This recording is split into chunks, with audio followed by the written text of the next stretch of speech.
Worth Music.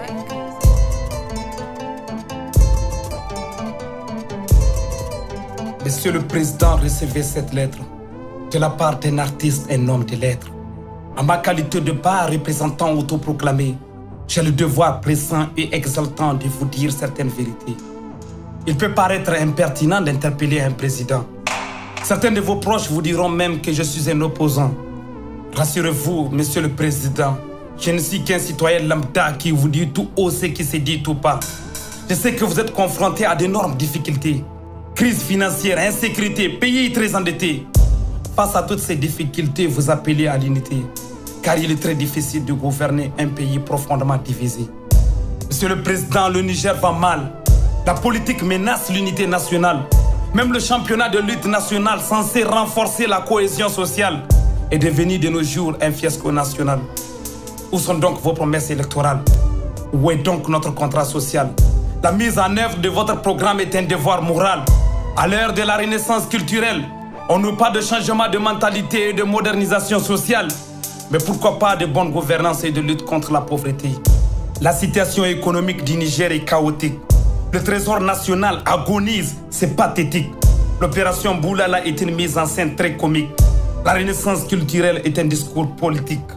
La loi de finances 2018 est pire qu'une bombe atomique. Taï Taouri n'est pas une fiction, c'est la réalité. Mais elle n'est pas une fatalité, c'est juste une question de volonté. Une volonté sans projet est une utopie. Une ambition dont on n'a pas les moyens est une maladie.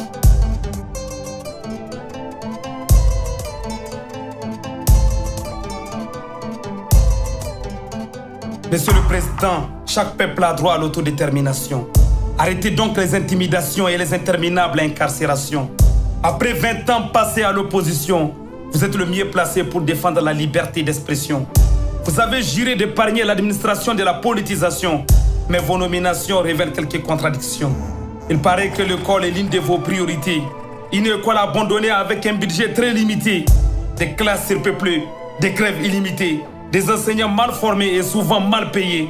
Pourtant, vous l'avez reconnu, c'est cette école qui vous a tout donné. Sur le plan sanitaire, le constat est amer. Gratuité de soins jusqu'à l'âge de 5 ans. Mais à chaque consultation, des ordonnances sont livrées. Où est donc la gratuité? Comment peut-on acheter des médicaments avec les frais de nos condiments? Sur le plan sécuritaire, les tragédies continuent. Nos forces de l'ordre succombent sous les balles des bandits armés. Et c'est là, au vu et au su des forces étrangères censées nous protéger. Monsieur le Président, vous avez juré de répondre aux aspirations du peuple. Juré de promouvoir la dignité réelle du peuple. De respecter et de faire respecter la Constitution. D'empêcher par tous les moyens la politisation de l'administration. De servir et non de vous servir. De servir et de ne jamais travestir. De lutter contre la pauvreté et la corruption. D'assurer la sécurité de nos vaillantes populations. Mais loin de toutes ces bonnes intentions, l'injustice et la corruption ont émaillé votre gestion. À quand le changement? La vraie indépendance? Lorsque nos projets de loi sont dictés par la France. J'adore l'insolence des mots quand règne le silence. Je préfère leur innocence en période de bonne gouvernance.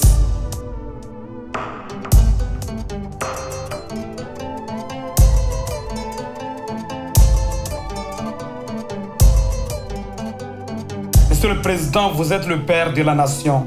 Mais autour de vous gravitent des conseillers qui n'agissent que pour défendre leurs intérêts. Dès qu'une voix est discordante, on préfère parler d'ethnie ou de région. Comme si votre pouvoir repose sur des simples considérations.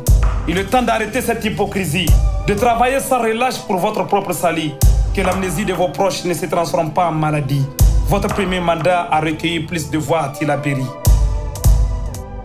Monsieur le Président, à présent je suis à la fin de ma lettre. Elle résonne comme un procès, mais elle est loin d'être une attaque. Devant l'urgence de la situation, prenez de la distance. Prenez vos responsabilités, tout n'est pas perdu d'avance. Les défis sont nombreux, ensemble nous pouvons les relever. Soyez à l'écoute de Dieu et de vos sages conseillers. Laissez-vous guider par l'expérience de ceux qui vous ont précédés. En espérant une réponse de votre part, recevez l'expression de mes plus hautes considérations. Votre part représentant Big S.